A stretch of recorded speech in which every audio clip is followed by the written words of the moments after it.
Good morning. Good morning. If you can hear the sound of my voice, I would love to invite you to grab your seat. We're going to get started in about 2 minutes. So please find a seat and we'll get started in 2 minutes. Thank you.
Well, good morning, everyone. Thank you all for joining us this morning, bright and early on a Friday morning for the 2025 Minneapolis Mayoral Candidate Debate.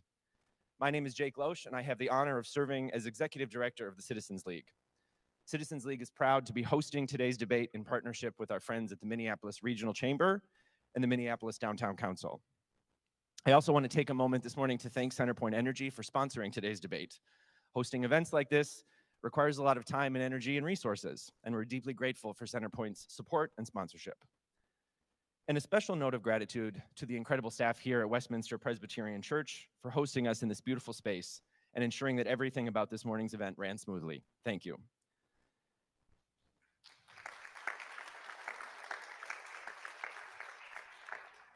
For more than 73 years, our work at Citizens League has focused on empowering Minnesotans to be active in civic life and bringing people together across differences to find common ground and pragmatic public policy solutions.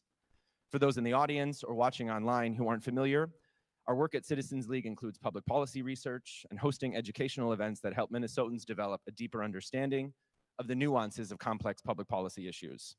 For the last 10 years, we've also run the Capital Pathways internship program, which connects BIPOC college students with host organizations working at the state capitol, providing Minnesota's next generation of leaders with real-world experience in the public policy arena. And earlier this year, we were especially proud to launch a first-in-the-nation effort to build trust and bipartisan relationships at the state legislature in a program called the Minnesota Legislative Exchange, a first-in-the-nation initiative that pairs up Republicans and Democrats in the state legislature and sends them on exchange trips to visit each other's districts and get to know communities that they call home. This program is all about bridging divides and building trust across the political aisle, 2 state legislators at a time, in order to effectively govern and solve our state's most pressing challenges. Citizens League has always been a convener of critical conversations, working to build a vibrant civic ecosystem for our state based on trust and mutual respect. And that's exactly what brings us here today.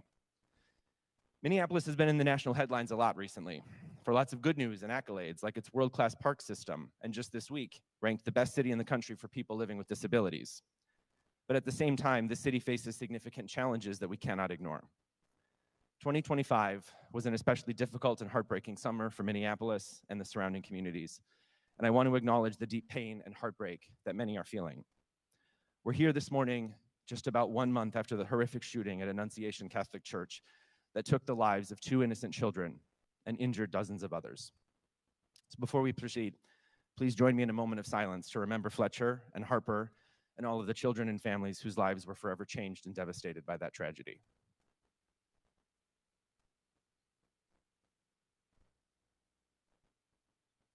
Thank you. Minneapolis isn't alone in facing big challenges, but let's not forget that those challenges also present incredible opportunities for us to rise above ugly political rhetoric and vitriol, to work together, to find common ground, to center community needs in our policy decisions and improve lives. As the state's largest city, what happens in Minneapolis and the decisions made by the city's elected leaders impact communities and people across this state. We're so grateful to these 5 candidates for joining us today, and we look forward to a substantive and thoughtful debate on the issues. Before we get started, just a few reminders. First, It's important for everyone watching today to remember that Minneapolis uses ranked choice voting for municipal elections. This means that voters are able to rank up to 3 choices for mayor: first, second, and third. So as you listen to the candidates today, be sure to think about how you might rank your choices when you vote.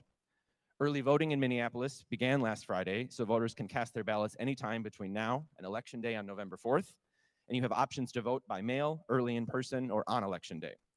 For more information about ranked choice voting and Minneapolis elections, be sure to visit vote.minneapolismn.gov. And finally, for everyone here in the audience today, thank you so much for joining us. Please remember to model the behavior we all expect to see. Clapping and applause is a great way to show your support, but we ask that you be respectful and refrain from any attempts to disrupt or interrupt the debate. Everyone here in person and watching online deserves the opportunity to learn from a robust and candid conversation with the candidates. Without further ado, I'm honored to introduce the candidates and moderators from left to right, Reverend Dr. DeWayne Davis,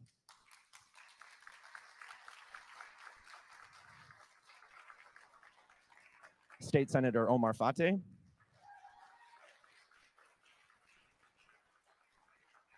Minneapolis Mayor Jacob Frey,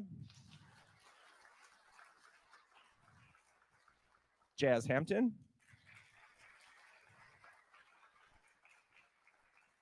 and Brenda Short. And our moderators this morning, to my left, Mary Lahammer, political reporter and anchor with Twin Cities PBS.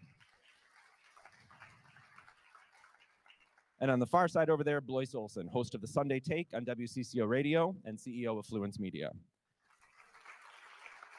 Thank you very much, everyone. And Blois, I'll hand it to you. Thanks, Jake. Thanks to you all for being here. Thank you for the candidates.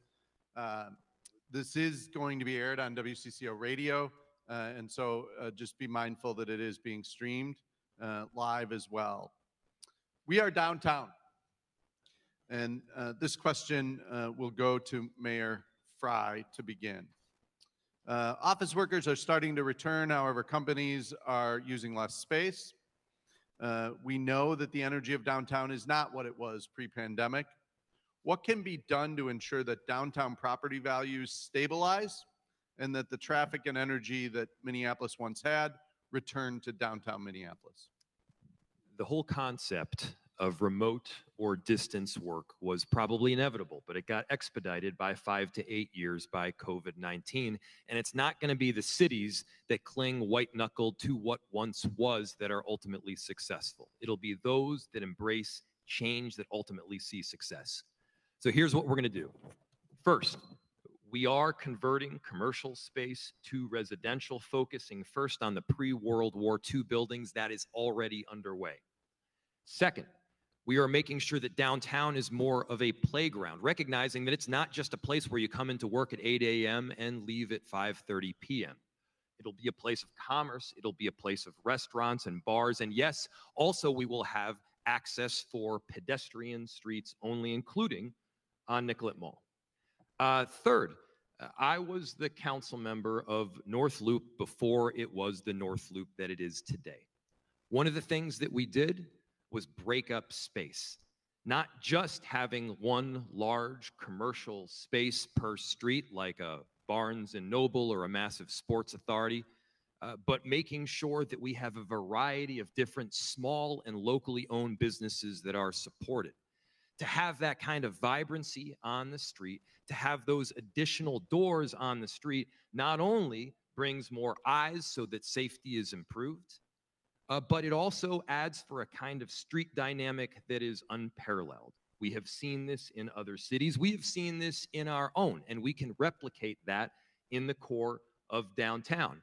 And at the same time, we need to be bringing people back to downtown, recognizing that a business culture is improved, opportunities for promotion are improved, and the city has a chance of truly succeeding when you have a whole lot of people in the space at the same time. Thank you so much. Senator Fateh, what do you propose is a plan to bring workers back and stabilize the tax base of downtown? Thanks so much for the question. The downtown that Mayor Frey inherited in 2017 is a dream compared to what we have right now. And he can blame it on COVID-19 or the aftermath of the George Floyd murder. But the reality is that this is all happening under his watch. Until now, we still have boarded up streets, and we have a mostly empty downtown. We could do a lot of different things right now.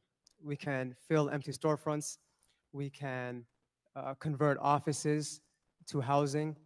We can't do all of them, but we can do a nice attempt and get a lot of them done. We can keep buses and workers flowing downtown. But one of the major issues we have is that we don't have a mayor that's willing to do so. We have a mayor that called our downtown workers saying that they're at home working, quote unquote, in nasty cat blankets and that they are losers. And so we need a mayor that dignifies all of our workers, value all of our workers, and to make sure that we actually have a plan for our workers and our working families. Mayor Frey, Senator Fateh addressed you directly. You have a chance to respond. Well, thank you. As mayor, you have to provide solutions. I will note that Senator Fateh did not provide a single solution that I did not previously state. You can reference a joke that I made that perhaps was not funny. That being said, as mayor, you got to do the hard work of leading. Yes, there's virtually every city throughout the country is dealing with the aftermath of COVID-19, and our city is coming back in fine form. We are seeing real results, and it's those kind of results over this kind of political rhetoric that ultimately you need as mayor. Okay, we're going to get some others in, but Senator, you were addressed. What are you going to do that is different? That was what you were called out. What's not on Mayor Frey's list that you want to do? We will Two things. We can actually fill the storefronts. That's not happening right now, the vacant storefronts. That's number one. How do you do that? Number two, well, we can have a commercial vacancy tax. I wanted to have also a land value tax at the state level, lobby for that to increase the revenue that we have in the city. There's multiple things we can do. But what I want to also address is that it is not a joke calling Minneapolis workers losers. And it's that same bullying tactics that we've seen not only with our residents, but with our city council members and community. And it has resulted in 2 terms of failures. Okay. Jazz Hampton, what would you do to bring vibrancy and return Minneapolis's downtown tax base to strength? You know, to pretend like any of this isn't a chicken or the egg situation is disingenuous. So it's more than just bringing back the workers. I was talking to someone recently, a business owner downtown, and you know what they said to me? They said, you know what's better than having our workers downtown 3 days a week? Having more people living here 7 days a week.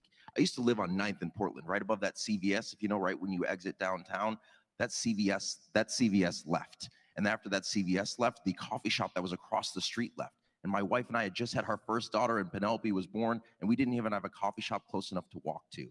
My wife also worked at Target at the time, and so her ability to walk to Target was something she loved. I just talked to another resident that said, I only look for jobs as a downtown resident that are in downtown. We can build up the corridor of small businesses that are around these residential opportunities and do much better in that space. That is the start of the process. We also have to reduce the wait times for permitting and for inspections in the process of building these buildings. I talked to a restaurant owner that said because of the length of time we had to wait, I'm now hesitant to open another restaurant in the city of Minneapolis. Okay, let's get Brenda Short in here too on solutions, specific solutions for downtown. First of all, we need to make it safe. Minneapolis as a whole is not safe, so we need to make sure that we have more safety in our downtown area because that is pushing our suburbs family away from our city. So I would suggest that making it more friendly, family friendly downtown and making more comfortable space like fireplaces and play areas for young children. But I am looking to do the most changing thing for downtown, and that's bring events such as, instead of Thanksgiving Eve, we watching the parade, we should be bringing the parade to downtown Minneapolis, bringing our children as front line, making each school perform in that parade, and then on New Year's Eve. Definitely, we should be doing a New Year's Eve downtown Minneapolis and dropping the Vikings ship. So We need to first make it safe for Minneapolis needs to make it safe for us. Then for those empty buildings, we need to invest in reaching out to big boxes to bring back the traffic. Because if we have stores on Nicollet Mall. Thank you. Reverend Davis, with same question on downtown revitalization. Well, the first thing is, one of the things we haven't really explained is that the biggest asset that we have is that we are the city. This is the economic engine of the entire state. You want to be here. Business wants to be here. You want to visit here. That's how you start. One of the most disheartening things that I felt, especially during the 2021 election, mayoral election, was the conversation about downtown. The rhetoric that was used was that this was a hellscape. Instead of saying what was good and promising in what we could do. So my point is, first of all, you start off there. This is where you want to be. This is a great asset. And we have a vibrant city that you will want to park yourself there. And quickly, how? What? Here's how. Once I do that, here's the thing. Smaller parcels, all of those things, those are great ideas. But one thing I know in talking to small business, we have got to make it easy for people to step. Some small business don't think they could be downtown. They think it's already too expensive. But incentivize their location there, expedite reviews, expedite their processes so they can make it, they can get there, and then people can come bring the foot traffic to those small businesses. Okay, next question. It's already come up, public safety. It's on a lot of our minds. We've had mass shootings. We've had a lot of violence, vandalism, security. It's really tight here, you may have noticed, coming in and out. This is the world we live in today. Senator, I want you to take it up first because you've had anti-Muslim vandalism at your campaign headquarters. Talk about the response to that and also how you talk about public safety being tied to defunding the police at some point. Explain those two things. Yeah, so our vision for public safety revolves around one, that when you call 911, you get the appropriate response, and you actually get a response, period. What do I mean by that? We don't need an armed officer to respond to every single call. We know that at the city, we had a report that showed that nearly half of 911 calls can be diverted away from police. That means alternatives to police, the BCR teams, the crisis response, the mental health workers. I worked really hard with my colleagues at the Capitol to bring in $19 million in public safety aid to help beef that up. But for a long time, it went largely untouched because we had a mayor that was having an adversarial relationship and disputes with city council and not able to get the job done and disperse the dollars in a way in which it was meant to be dispersed. We know that we can have a public safety system in which you get the call, you call 911, and you get the appropriate response, but every response does not require an armed officer. And right now, what we have is a system failure. There's been 5 years after the murder of George Floyd. The mayor promised a plan. There is still no plan. And so what we envision is which, yes, there are going to be police, but we're going to take some of their caseload off so that they can focus on violent crime, which is, by the way, what I heard at the Capitol, them come testifying, saying that we can't respond to every single call. We need help. We need alternatives to policing so that we can get some of our caseloads off so that we can respond to violent threats. Okay, Mr. Mayor, I'd like you to take public safety next. You've been the spokesperson through massive tragedies, shootings, deaths. It's been a really brutal summer for the state and the city of Minneapolis. In the strong mayor system, what can you do with the police force, with the Hennepin County attorney? What are your new solutions? So let's start where we agree. I believe in a comprehensive form of public safety where we are matching a unique skill set with the unique circumstances happening on the ground. And we are one of the few cities in the country that are carrying that out. We now have 24-hour-a-day, 7-day-a-week mental health response. And I also believe that we need police officers, and we need far more than we have right now. We are presently increasing the number of officers that we have on the police force. We saw a 135% increase in applications, and the MPD is more diverse than it has ever been in history. And here's what we can do. Check out what we have seen on the north side. While violent crime is down in virtually every category citywide, on the north side, it is at near record lows. It is lower in terms of shootings than it has been at any time, at least since 2007. And how do we get there? First, we developed a partnership with our U.S. attorney, making sure that we were prosecuting some of these violent offenders. What about county attorney? Second, yes, our MPD works directly with the county attorney to make sure that cases go to her and are ultimately charged. Third, we work with community members, with grandmoms and moms to make sure that we're able to suss out violent situations before they arise. And what has that resulted in? Lower crime. And how is that different? Because you said I'll start with where we agree. Where do you disagree? Well, first, we disagree on police officers. While candidates may have changed their position over time, Senator Omar Fateh very clearly supported defunding and getting rid of police. I, through the most difficult of circumstances, have stood up and said that is not the right method now. That is not the right method, period. Senator Fateh, Mayor Frey addressed you directly there. You have a chance to respond. Do you believe that the level of officers currently is enough? And would you keep the police budget the same, increase it, or decrease it as mayor? Well, number one, it's the law. The charter requires over 700 officers. That's the law, number one. Number two, I want to address the comment made by the mayor, if that's okay. I supported question 2 in 2021, which would have created an Office of Public Safety that had a police department under it with alternatives as well. Is that now, defunding the police? Is that a fair depiction?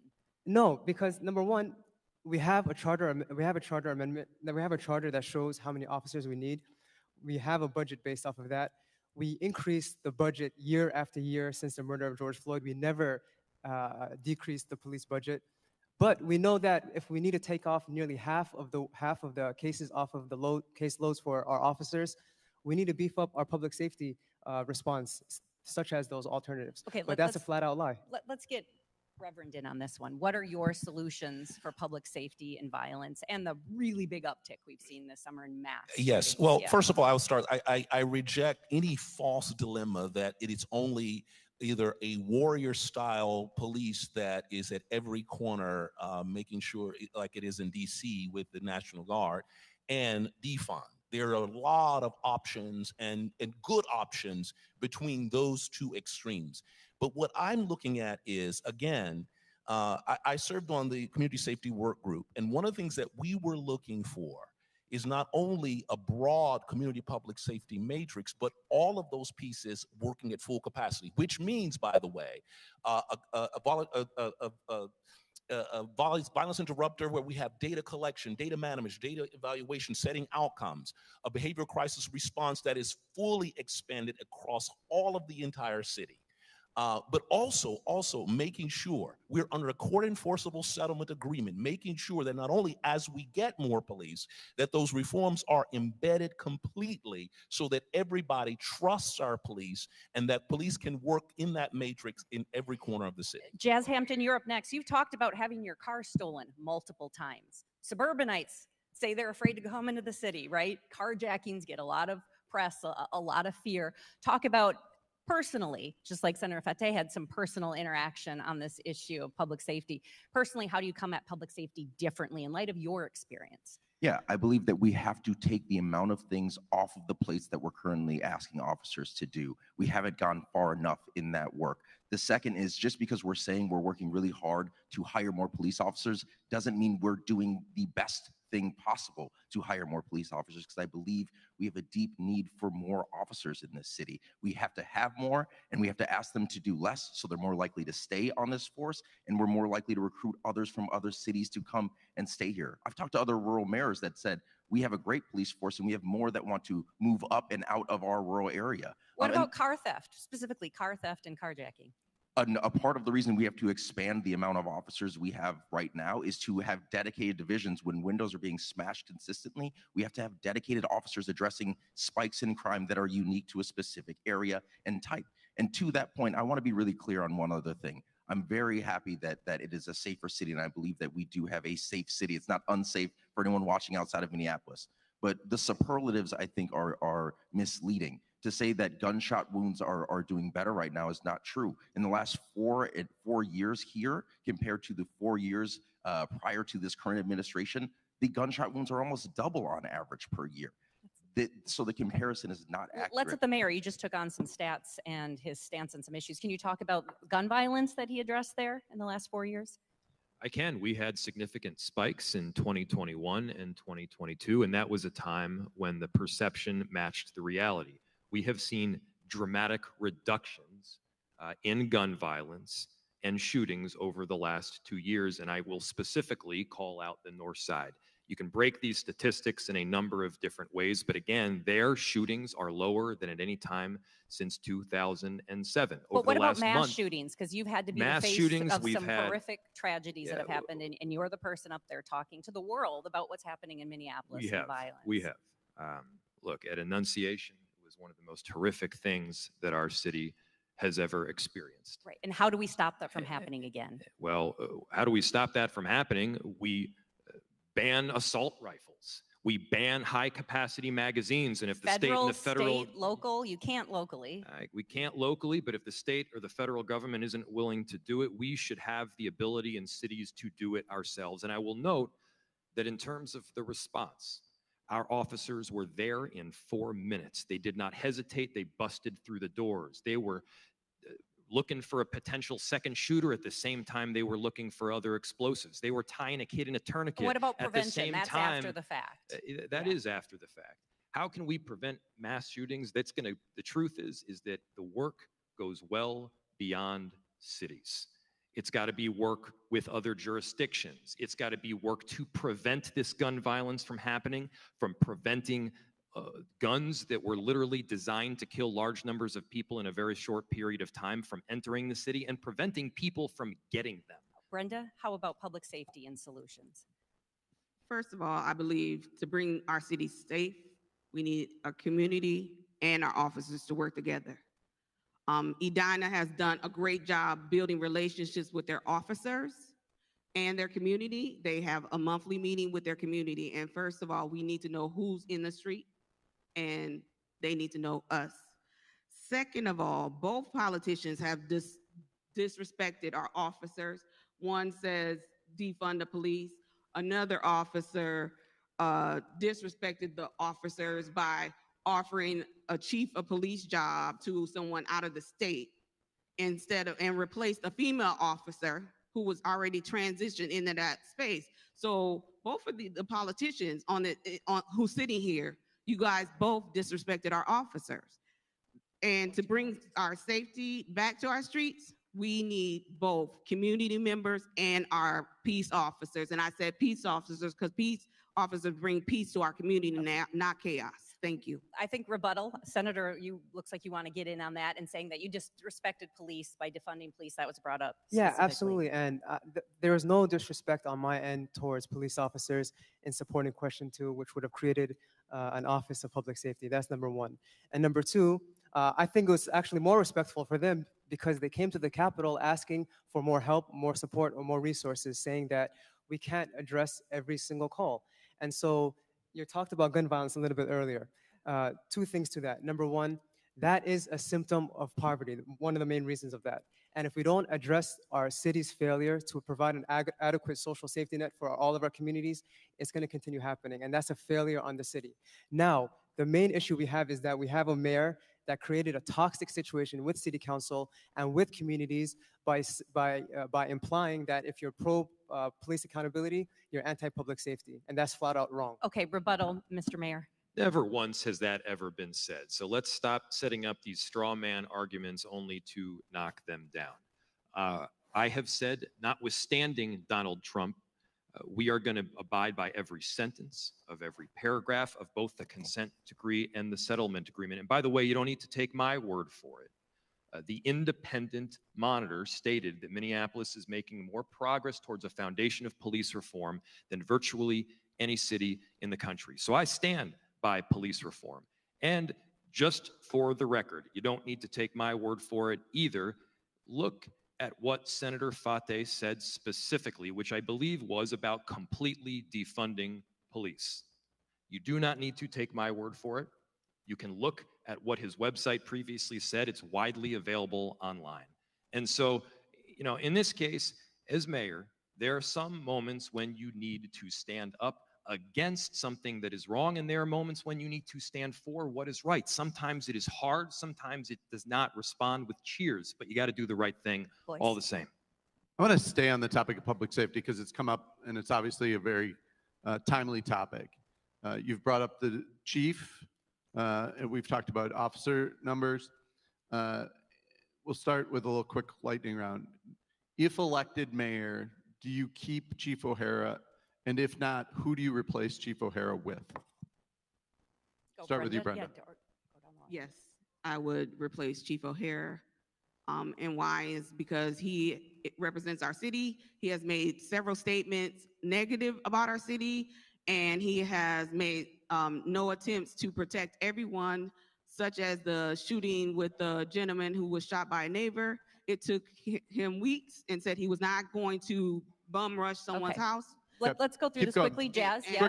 What do you do? Quick round. Yeah, I saw your interview yesterday about this. Actually, I am absolutely open to keeping Chief O'Hara, and what I expect is to hold him accountable to the level that I and the city believes is necessary. Some things I've seen have been troubling to me in the last several months, but it doesn't mean that the relationship is beyond repair. And frankly, I think that's something that's important right now in the city, working with folks, even if you have Mr. Mayor, you were called out for replacing a woman and bringing someone in out of state specifically too.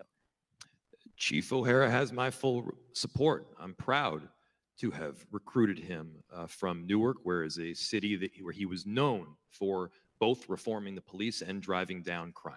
Okay, Senator? I think it would be irresponsible for me to make that decision before the election. Do you approve of the job he's doing right now? I've had strong disagreements with the police chief, but I would have to meet with him, and I have to meet with the city council as well to come up with this. Okay, Reverend, on the chief? Same thing. Everybody in the city enterprise will have to make a case for themselves. And if Chief O'Hara is going to be with me on my vision and where I want to go, sure, he has a good chance of staying on. Let's keep the pace going. President Trump and the National Guard, would anybody support that? Absolutely not. Okay. No. No. That was a lightning round. Follow up, similar lightning round. If there is a federal action within our city and there is public outcry and disturbances leading to civil unrest, when do you as mayor ask the police to manage local crowd control? Start with you, Brenda. First of all, I would go out. I would be a woman enough to go out to the community to resolve the issue, unlike some person I know on the table. But I believe if the leader of the city comes to the community and meet them or have them at the table, we would not have this kind of chaos. Thank you. Jess? I am very much so in support of Minneapolis Minneapolis Police Department going and being present, because I want to ensure they're doing the job we all hope they are, which is protecting our residents. My belief is, whether it's what happened at Lake and Bloomington or another federal action of that nature, your job is to be there. We just want to make sure that your boots are pointed in the correct direction. The job is to protect the city in that moment. Mayor? The Minneapolis Police Department responds to calls for help. They keep people safe during all circumstances. And so when there's a 911 call saying someone is getting kidnapped, or there's property being damaged, or there's an ambulance that needs to get escorted, yes, police officers must respond. And so to say that there is a whole scenario where officers just will stand by 2 blocks away and do nothing does not make sense. As to the question, where was I during the Lake and Bloomington raid? The answer is doing my job. And the best practices say that we need to first get information. I was sitting with my cabinet, making sure that we were able to disseminate information as quickly as we knew what was happening, and I was able to direct a city enterprise. Okay. That's part of the job of being mayor. Senator? The reality is that MPD was at Lake and Bloomington during the raid on June 3rd, before and during the raid. That's the fact. No, I would not support MPD collaborating or partnering with ICE at any level, including through crowd control. If the federal government comes in and makes the mess, they have to clean up that mess. That's number one. Number two, the biggest damage and the biggest issue we had is that we had the administration leave our city council members in the dark, leave our community organizations in the dark. But we can't have a mayor that claims he's going to protect our communities from Donald Trump when he uses the exact same militarized responses on our encampments and our unhoused neighbors. If I want to follow up, Senator Fateh. If citizens are interfering and attacking federal law officers, what is the role of the city police force? Citizens were not attacking law officers on June 3rd. There is video Number of one. citizens attacking federal law enforcement. Number two, the reason why we saw such heightened anxiety and such a chaotic response by our residents is because they were left in the dark by our leaders. That's the reality. When city council is not informed about what's happening and they are the direct ties to community, of course, we're going to have a situation in which community shows up and shows up for one another and tries to protect one another. I think we need a rebuttal. We'll get to Yes, Davis and as well. I was there on Lake in Bloomington, and to the extent that those officers, those federal officers, put hands on protesters because they did first. They moved them out of the way. So whatever video you saw, what you did not see was that they were being very rough. I sat there watching, observing it. So that is the first thing we need to know, what actually happened. But the second thing I want us to understand too is that if there is civil unrest, this is the key. We follow the local protocols in our relationship with our state and our National Guard. We do not forfeit our responsibility in our local. This is what federalism requires. And so our resistance to the federal administration is that we follow the local protocols here. And when we are not allowed to do that, we are aggressively resisting it through the courts and through as loudly as possible telling you, the citizens, why we did that. Okay. That's the key. Mr. Mayor, rebuttal, because the senator said you're using the same techniques as President Trump. Look, we've made very clear, we will not coordinate with, we will not work with any federal agency, including ICE, on immigration enforcement work, period. And because we won't coordinate with them, they won't tell us when we're coming in, which was the case at Lake and Bloomington. And because they don't tell us when they're coming in, it does take us a bit of time to figure out exactly what is happening and to be able to disseminate the right information. Okay, I think we don't want to tell people change something that topics, is Blois. incorrect. We want to tell them what's right. Minneapolis cannot by itself be successful without traffic from the broader region, including visitors to Target Field, our theaters, our museums. Not in addition to safety, just in general, there has been a resistance to folks coming downtown, coming to other parts of our city. I'll start with you, DeWayne Davis. How do you ensure that the city recruits and attracts people from outside, from conventions, et cetera? And I'd also like to say that the Timberwolves have suggested they need a new arena. Mm-hmm. What is the city's role in developing that arena or supporting the assets from theaters to museums that we already have? Well, thank you for that question. And this is, I've said in an earlier answer that we are the economic hub and engine of this state. If we are not doing well, Greater Minnesota will not do well. And we need to be clear about that.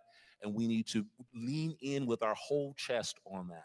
But this is also a whole of government, multi-government effort, meaning we need leadership that has very trusting, deep relationships, not only with the city council, but with the Hennepin Board of County Commissioners, the Minneapolis area delegation in the state legislature, and we need a very, very aggressive intergovernmental relations department that is seeking out opportunities to make sure that not only are we investing in the city, but this goes to this whole point. This cannot be done alone.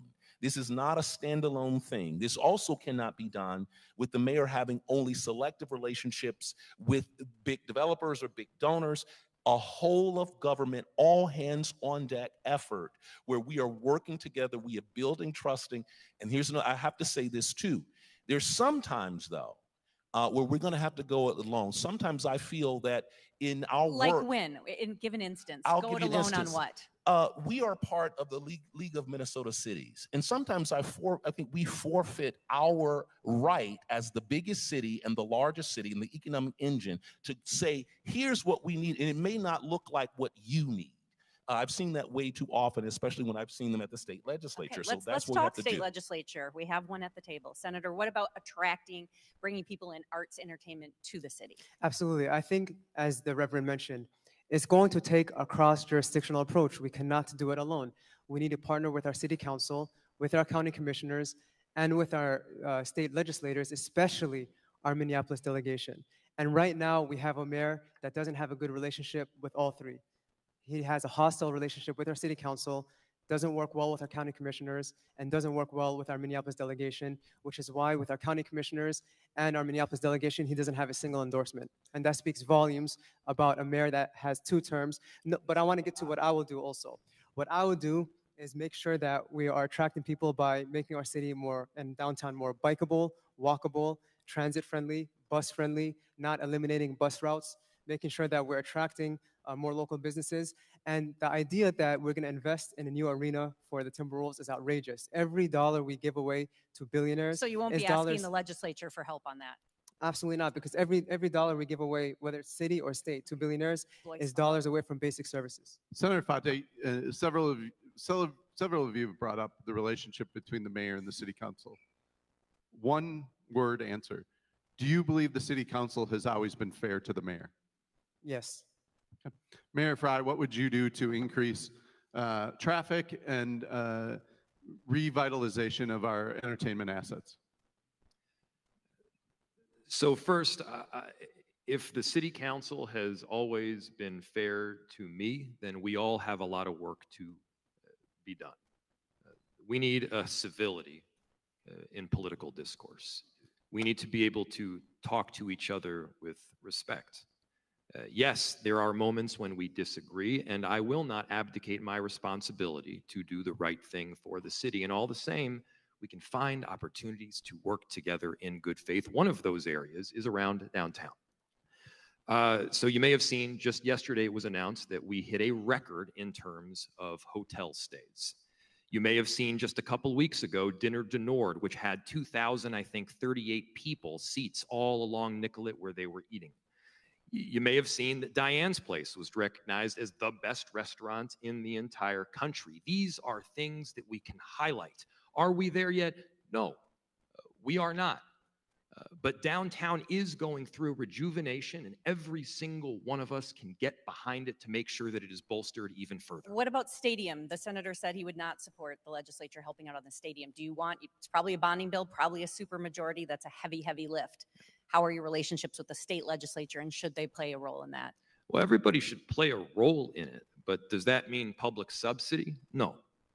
Everybody should make sure that we're partnering directly with the Timberwolves because, look, they're an awesome team and a massive asset to downtown Minneapolis, and we are already, by the way, doing the work necessary to work with them to find a parcel, to see through what could very well be a new arena, and to make sure that we're doing it in partnership ultimately with community and everybody else that's a stakeholder.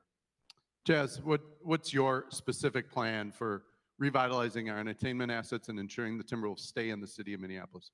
What do I do to ensure that the Minnesota Lynx stay in Minneapolis?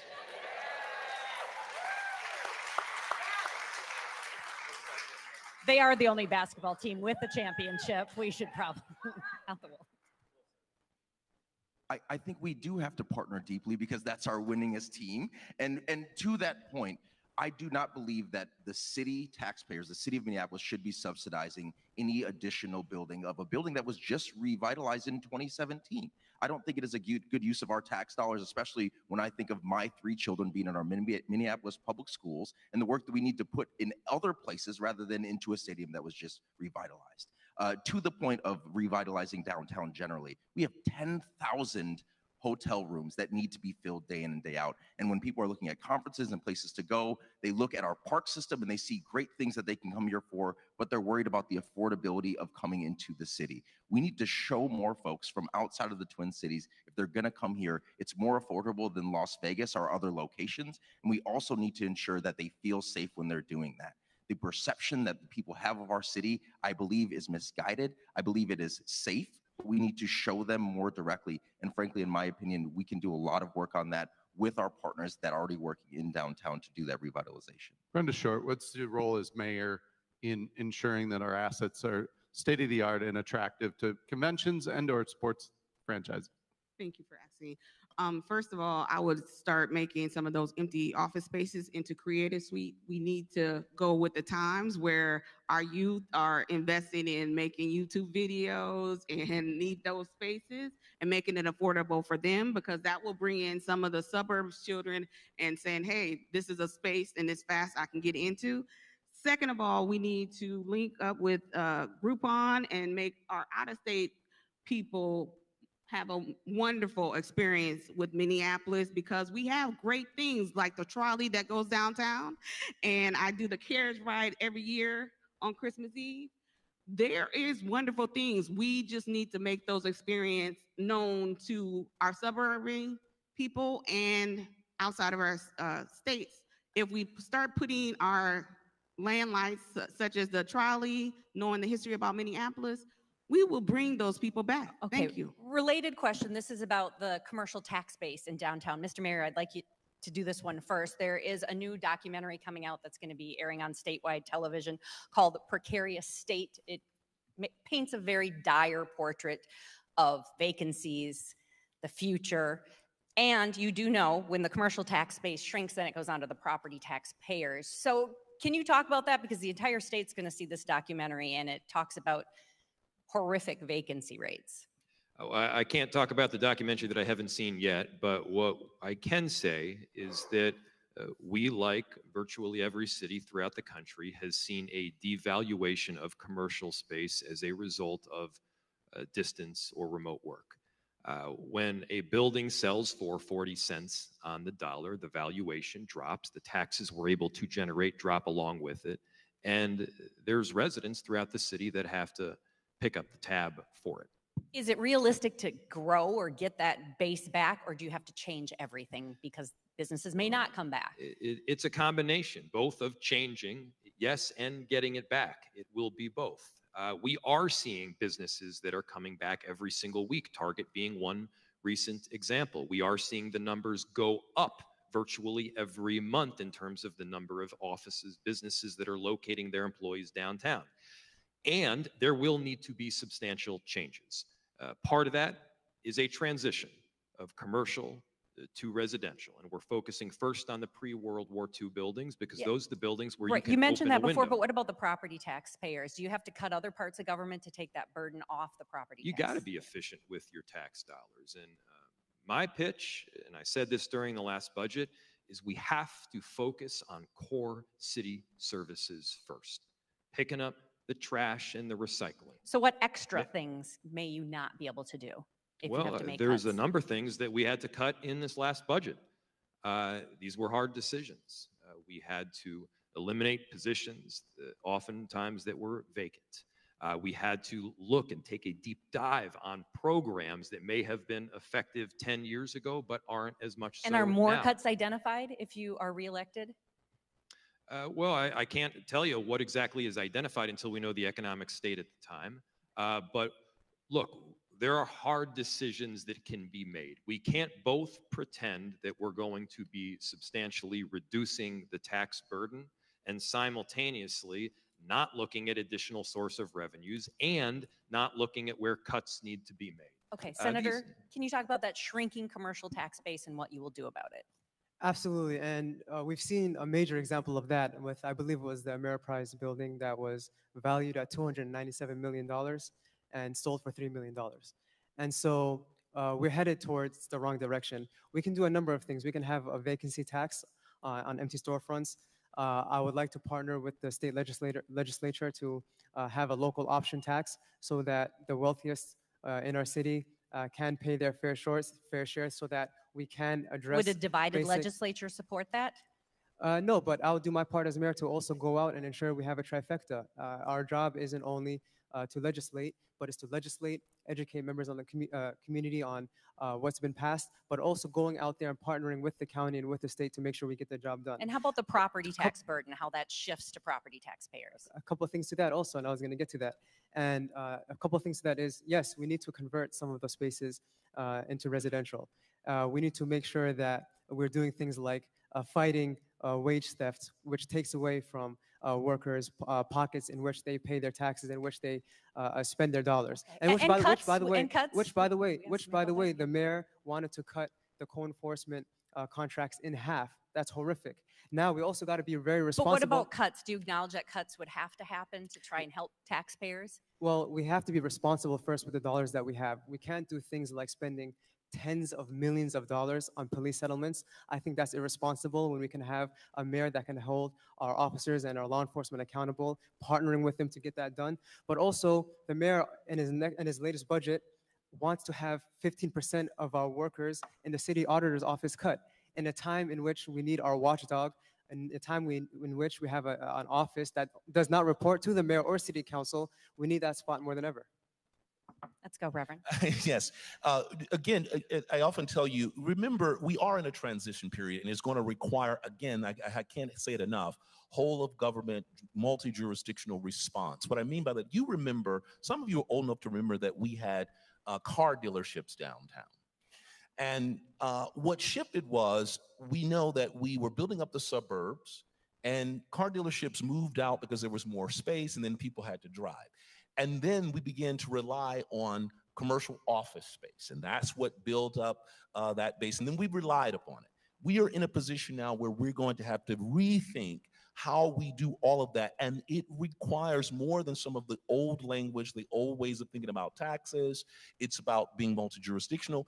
And then that property tax burden. Here's the thing too. Yes, there are going to have to be priorities, but this is what is required of the city government, especially a mayor, to tell people what the priority is going to be. For instance, perhaps if we told people that we need to appropriate a certain amount of dollars and resources to deal with homelessness and encampments, I believe our residents will say, I will give you a chance to do that. We will get to that topic. I promise. It's on the list. And the same thing, again, we don't want you to spend $70 million in payouts for police misconduct. Get that reform embedded so that then we can take that burden off you. If you tell residents that, I think they'll go with you.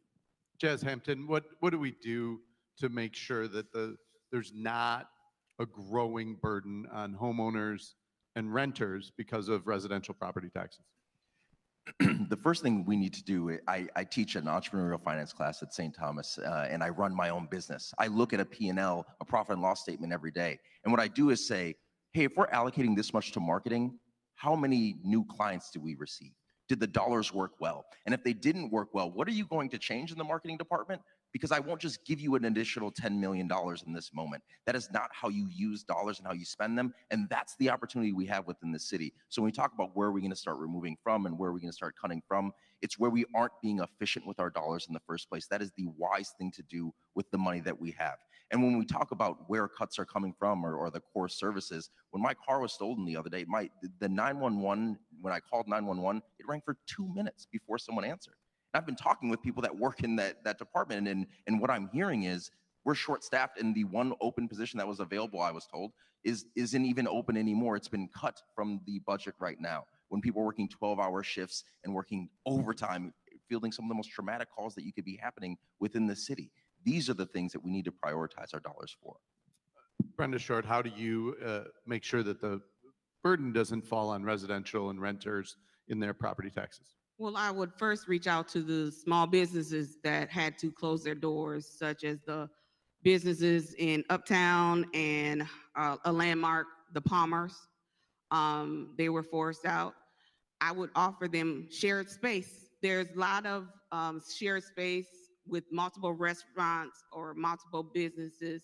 We need to start sharing those spaces downtown to bring the people who we loved in our city back to a great place downtown so they can shine, because I miss Palmer's. I don't know about y'all, but I love that little place. But that is what we need to do, is start bringing our old businesses that used to be here back downtown, where they have foot pedals. Thank you. We're going to switch topics now. The next topic is homelessness and encampments. We're going to start with you, Senator Fateh, on this question. The city has been struggling to manage these homeless encampments. First question is, are encampments acceptable? And what do you do to ensure that encampments do not continue to proliferate in our city? Very good question. Number one, none of the challengers on the stage right now want encampments to persist. It is unfair for our unhoused neighbors, and it's unfair for our residents. That's number one. But we need to deal with it in a humane and compassionate way. And what we know is that bulldozing our neighbors block by block does not put them into housing. Throwing away their belongings, their key identifiers, their social security cards, their IDs, that does not help. Just last week, what we saw with the bulldozing and the removal of the encampment on Lake Street is that we saw that a mother lost the ashes of her child.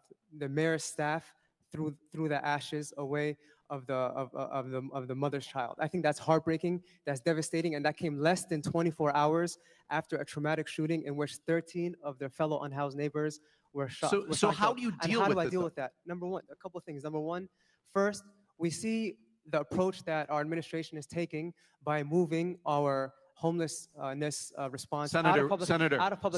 I'm responding. With all due respect, moving it back.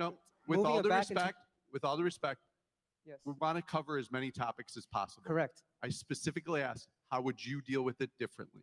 And I'm saying exactly that, moving it back out of regulatory services into public health, because we need a public health approach. And what we know is that in these encampments, we have a spread of infectious diseases like hepatitis, syphilis, HIV. This is a public health emergency. What about the public safety issues that are happening in the encampments? Well, How do you address that part? Yeah, well, just like there's gun violence in our encampments, just like there's gun violence issues in our schools that we've seen, within our public spaces. Nowhere is safe, and that's a symptom of poverty. But it's easy just to blame it on the encampments because they can't defend themselves.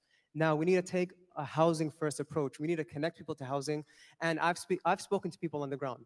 The city is not doing a good faith effort in connecting people to resources. We need to make sure that we are addressing it cross-jurisdictionally with our county and with our state. Let's hear from the head of the city. You just took him on a lot of those issues. And I've had the experience bringing in millions of dollars myself as a chief author to Simpson, to Agate, and to Avivo. Mr. Mayor, you were criticized roundly for how you handled the encampment and the reaction to it. Senator Fateh mentioned taking a public health approach. This was, in fact, a public health emergency and a nuisance that ultimately resulted in 7 people getting shot. As to a housing-first approach, I believe that housing is a right. Everyone should have a safe place to go home to at the end of the night, to rest their head on the pillow and to rejuvenate for the next day. And Minneapolis is doing more than virtually any city in the country. What about, he said your approach was inhumane in how the encampment was cleared with bulldozers and what happened to people there. Let's talk about how we handle encampments. First, we go out to visit the encampment and we provide social services. We partner extensively with the county and other jurisdictions. We provide social service support. We offer shelter, oftentimes housing. We even bring a mobile medical unit out to the encampment to make sure that there's things like wound care and health services that are right there on site. And yes, when an encampment is dangerous, in fact, encampments, period, are not safe. They are not safe for the people living there. They are not safe for the people in the surrounding neighborhood. Do you want no encampments? Would you take that stance that there should be no encampments? We should not have encampments in the city of Minneapolis. And what we should be doing is connecting people to homes. We have provided 8.5 times the amount of deeply affordable homes since before I took office. 8.5 times. And just so we're clear, deeply affordable means 30% of area median income and below. Okay. You're out of time. So, Jazz Hampton, what's your approach on encampments? How do you ensure they don't proliferate? First, I believe this is like chopping down a tree. You approach and you say, here are the solutions, here are the services, and you take a by name approach.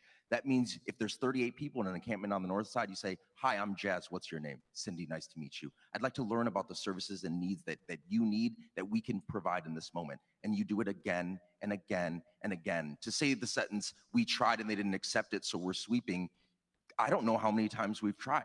We have to do it in every chop. You don't know which one's going to do the work, but eventually that tree will fall. And that's the approach that we need to take within this city. No, I do not think encampments should exist. I absolutely do not. It's our job. It's incumbent upon the mayor in this city to ensure that for the residents that are in that encampment, for the neighbors next to it, and for the businesses as well, or for the child that gets hurt. And if I could address one thing, I'm a lawyer, and so when numbers or evidence is given, I want to go look at it. And when we say 8.5 times, I've looked up that number multiple times when we say that. And all that I have seen is that meant that we went from 85 deeply affordable units on average to 296. That we need a lot more than 296 per year. So that the 8.5 times number, while it's good, but if you're multiplying 35 affordable units by 8.5 times, that is not even close to enough. DeWayne Davis is eager to get in. I am eager to get in.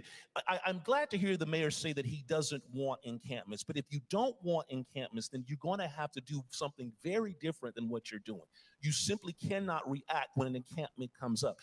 Our homelessness response team is woefully inadequate for someone who says that they don't want encampments, meaning before an encampment even gets to these sizes where it is a roving criminal band, you need to have people on the ground so that even when you see one tent, you have deployed people that are already What kind of people? depopulated. What solutions?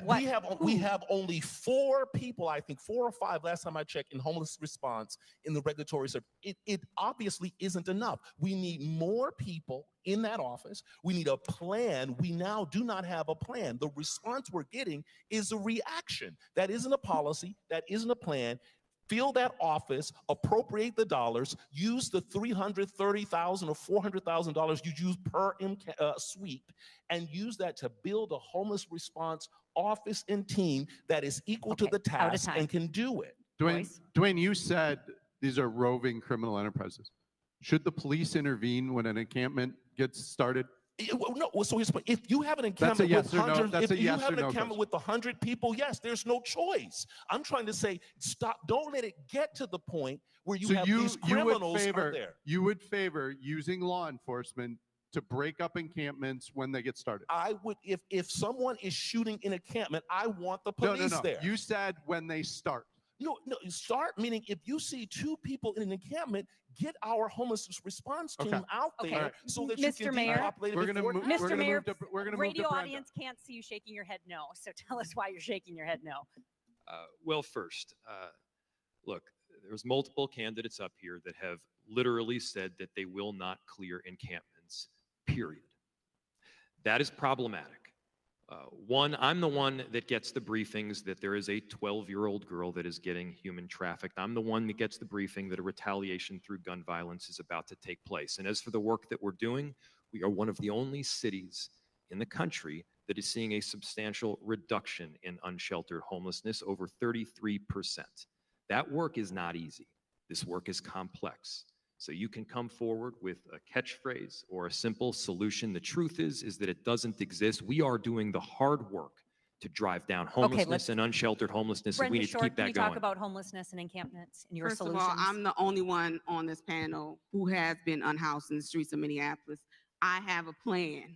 I have a plan. So first, we need to stop those buses from out of state bringing their unhoused neighbors into our community, because don't say that does not happen, sir. I live on East Lake Street and I see it twice a week, and I'm out there feeding the unhoused. But my plan is, there is a nursing home in South Minneapolis who has been empty for over 2 years. It houses a minimum of 250 people, but we can force 300. And take that facility, because it's 3 levels, we can take that facility, bring in the sources into that building, such as a clinic and programs such as PPL, Summit Academy, so they don't have to be roaming the streets during the day. They can be trained Monday through Friday so they can get a job. And then my second level is take those abandoned houses, refab repair them. So it can be good and fit for our unhoused neighbors. So once they get a job, they transitioning into our the housing. Okay. I'm sorry. Yep, let's do a quick round down the line here. From housing to rent control. We've seen St. Paul do it. Rent control in Minneapolis, yes or no, down the line? No. Yes. No. No. No. Okay, but we got one yes. Explain There the we go. yes, Senator. Senator Fateh, explain why you would support rent why control. yes, and how, do you think it worked in St. and Paul? how it would be different? different Yeah. than St. Paul or not have the same impact? Did Brenda Senator respond? Fateh? I don't think, did Brenda respond? Senator. Okay, good. Okay, good. Yes, I do support a strong policy. In 2021, what we know is that the voters at the polls overwhelmingly supported us advancing and exploring the opportunity for our city to advance it. That's number one. Number two, How I think from St. Paul? It's been yes, and I think roundly criticized. in yes, St. absolutely. Paul. And I think we have a lot of opportunities to learn from St. Paul, including what exemptions can we put into place, and that includes having exemptions that can incentivize good behavior. If you want to qualify for an exemption, then you got to have this many affordable units. If you want to qualify for an exemption, you got to do X, Y, Z. And I think that's the responsible thing to do. But right now, we got to make sure that in a time when renters are being squeezed out, in a time when inflation is hitting everyone, Blois. that we're protecting all of our renters. Blois. Our neighborhoods, we've talked a lot about downtown. I want to talk about our neighborhoods, specifically Uptown, and we'll start with you, Brenda. Uptown is suffering. One of the reasons Uptown is suffering is because private capital has decided not to invest in our neighborhoods. And one of the reasons is because private capital that was there left, including Target. Even public resources like closing a transit station left. How do you ensure that private capital can and will invest in our neighborhoods? And what would be your vision to make sure that happens in Uptown?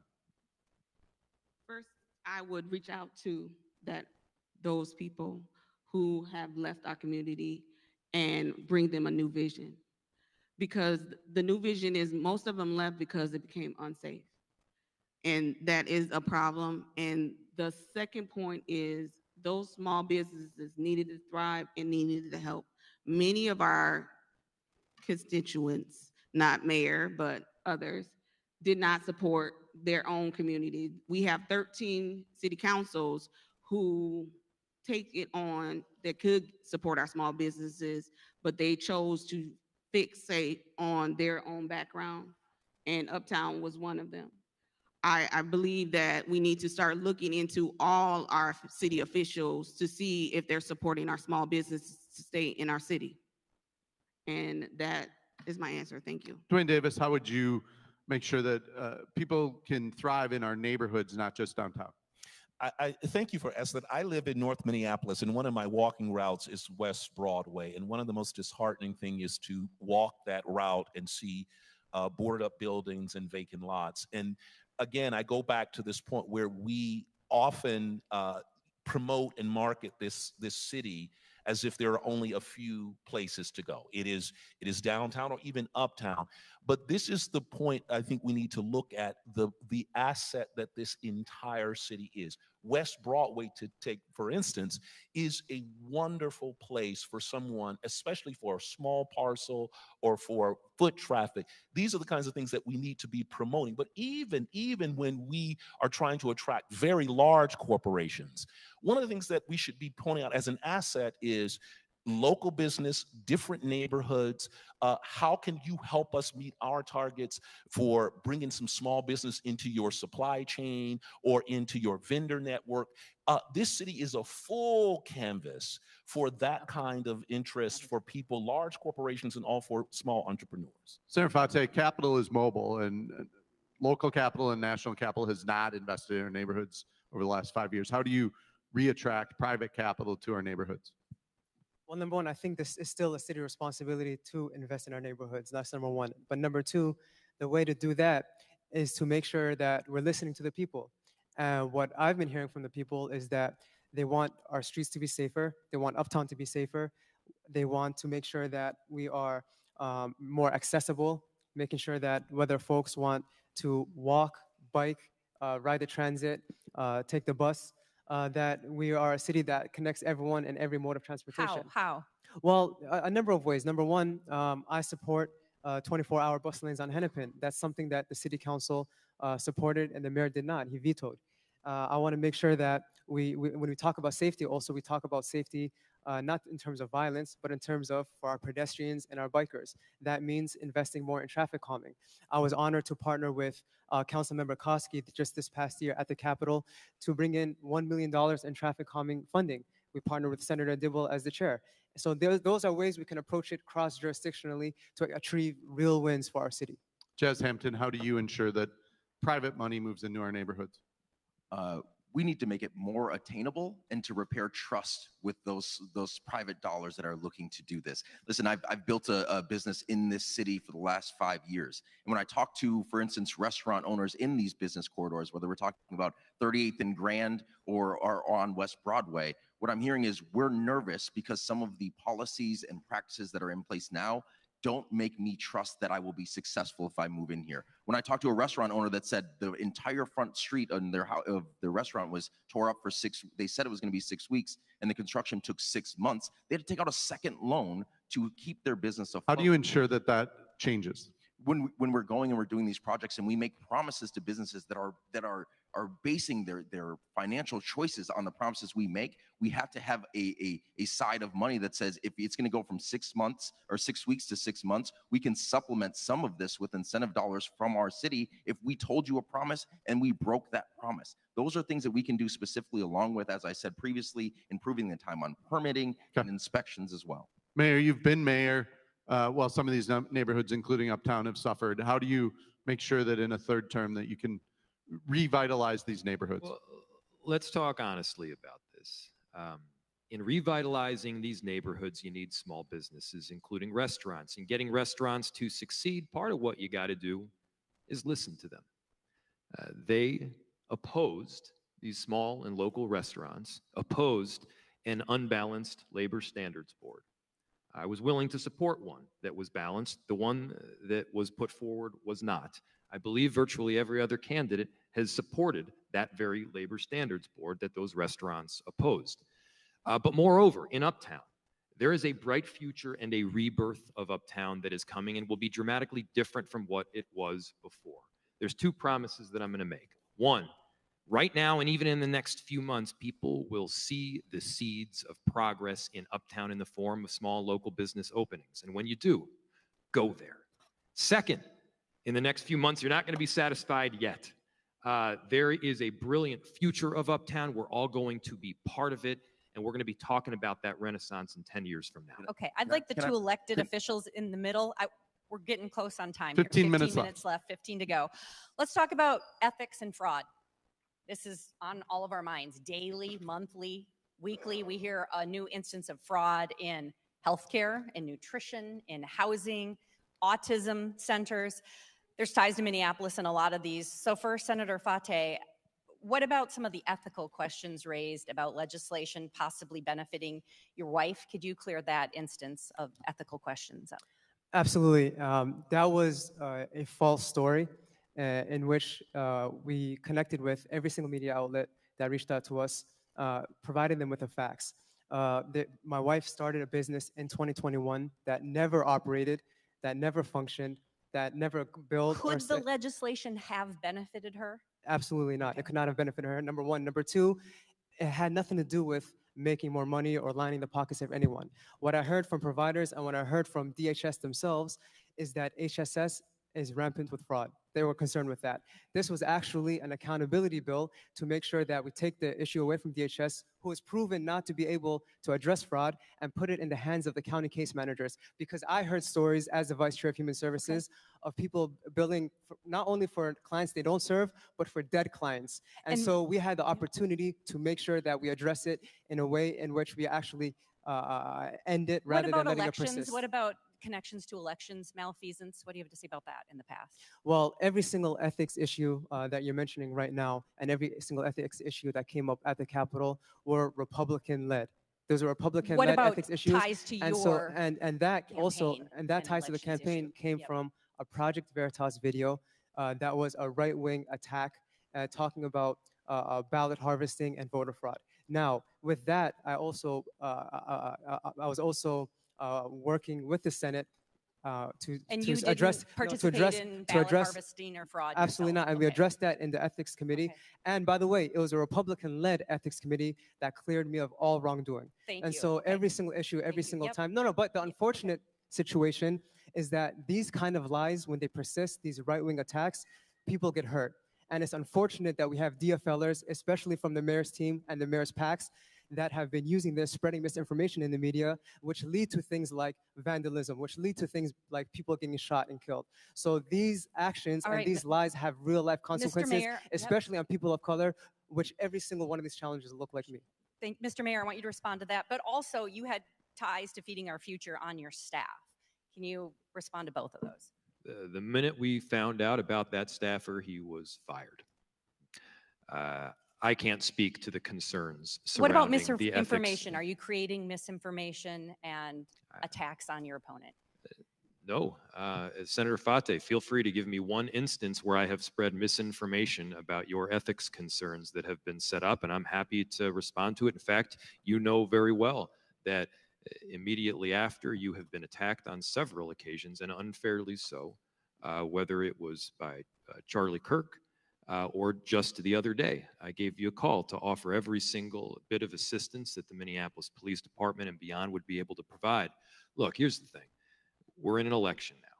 So obviously there's politics back and forth. I stand by everything that I've said myself.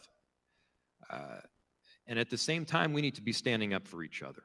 And although Senator Fateh and I have some significant disagreements around policy, he's a father. He is a public servant.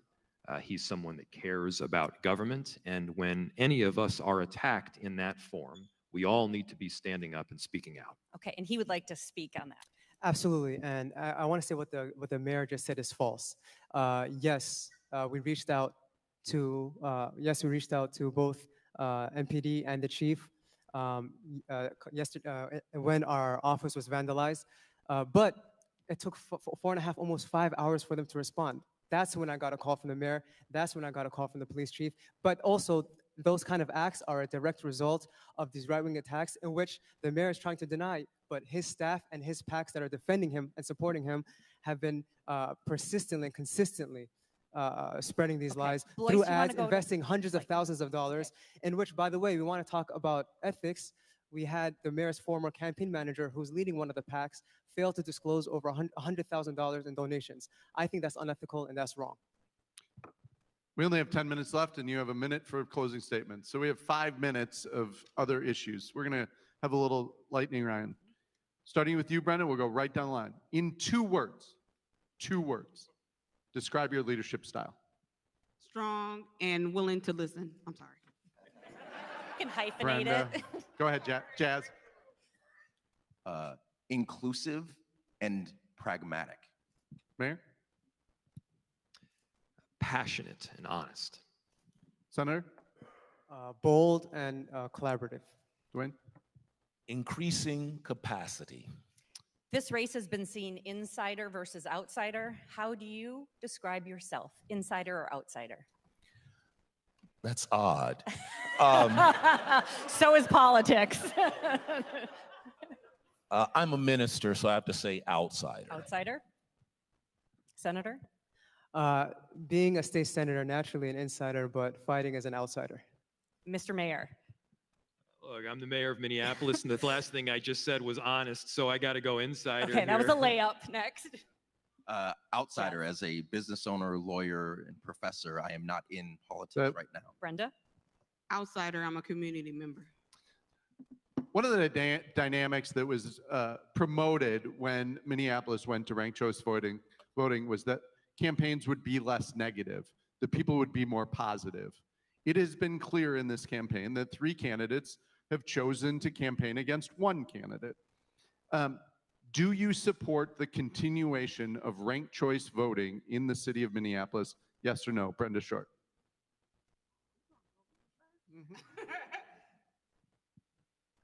Yes, no, or maybe. Maybe we'll give you a maybe. Maybe. Can I go with a maybe? Sorry, Blois. I'm nicer than you. I would argue with the premise of the question or the as it was stated, but I would say yes, I absolutely support ranked choice. Mr. Mayor, yes? Yes. Senator? Yes, and I've supported statewide legislation for DeWayne? ranked choice. Yes. All right, how do you describe yourself politically? Not just Democrat, progressive, do you like socialist? What word? Give yourself a word on the political spectrum where you describe yourself. Pragmatic. Bold. Where's bold on the political spectrum? It could be on the right or the left. You can use it for good or evil, and I try to use it for good. Just following up. How do you describe, Mr. Mayor? Pragmatic, progressive. Jazz? Realistic leader. Brenda? Problem solver. We are coming to the end, and each candidate will have a 1-minute closing statement. Before we give their closing statements, I want to thank Mary. I want to thank the Citizens League, the Downtown Council, and the Minneapolis Regional Chamber of Commerce, as well as Centerpoint Energy. This has been a lively discussion, and that was our goal. We'll start with you, DeWayne. 1-minute closing statement. Thank you so much. Thank you all for being here. And I just want to start off by saying, contrary to what it may have seemed like, this is indeed a multi-candidate race for ranked choice. And so I reject, and I want you to reject, the idea that there is a binary between two people. I think some of the questions, it appears that way. And I just think it's important for you to know that and understand that. But I want to just tell you, listen, we are in a new political age. It is a very challenging political age, not only because we have some challenges as a major city, but also we have the challenge of a federal government that is illiberal and autocratic and has determined that it is not going to work with us. So we need new leadership.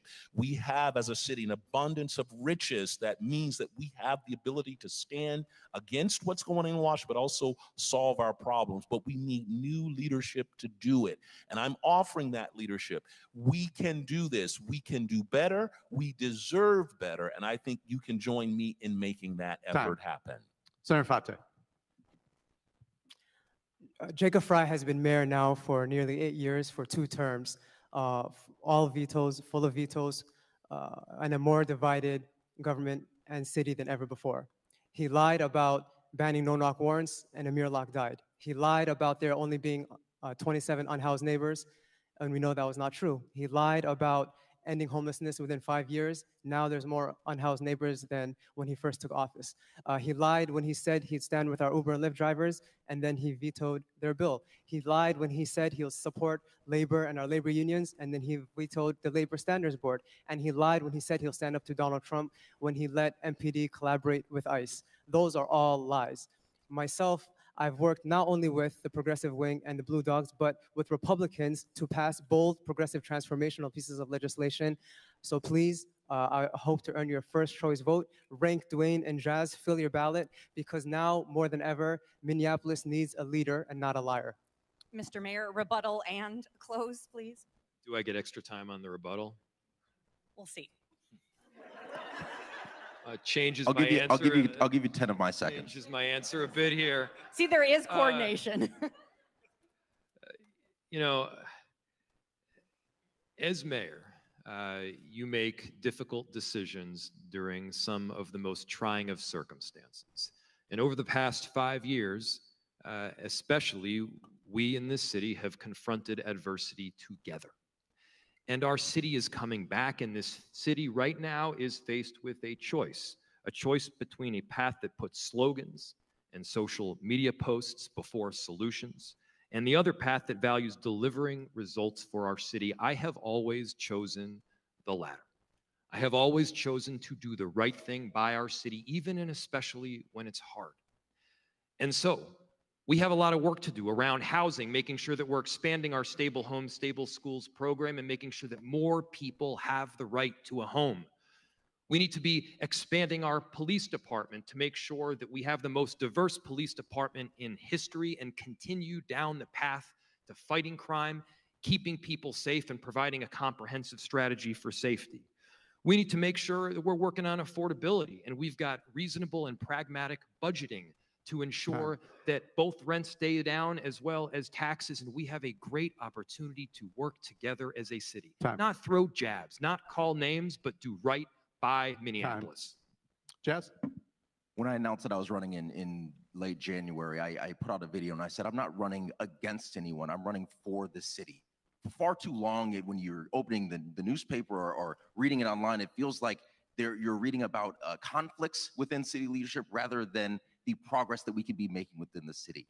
I am so proud to say that I'm going to be a mayor that unifies this city and moves us forward. I'm not saying that folks haven't been working incredibly hard. I'm just saying it's time for a new chapter in the city of Minneapolis. And we can have someone that will be the first mayor in 25 years to have children in the Minneapolis public schools. All 3 of my children are in them. We can have a mayor that has built and run a business in this city, a mayor that has been a lawyer within this city and has been actively understanding how to use the law as the tool. We have an opportunity to start a new chapter in Minneapolis. And when you go and vote this year and you're fully ranking your ballot, this is what I hope for you. I hope you're stepping into that ballot box and saying, I am excited to be voting right now. I'm not voting against someone. I'm voting for the vision of a candidate that I saw on stage. And I hope that I am your first rank in that situation. I would be honored to earn it. And thank you very much for coming today. Brenda Short. Thank you. I'm a community member that takes this job seriously. Unlike 3 men who think they are selling Girl Scout cookies and knocking doors together, this job is one leader. So I am the one leader that you need. So on November 4th, vote Brenda Short, not once, not twice, but 3 times on November 4th. You have a nice day. I want to just close by saying that this has been a civil, lively, and engaged debate. It did not include hate, and it did not include violence. And those are the kinds of discussions that Minnesota should be known for, things that the Citizens League has led for many years, and we should all be proud of that. So with that, thank the candidates and thank you all for attending and watching.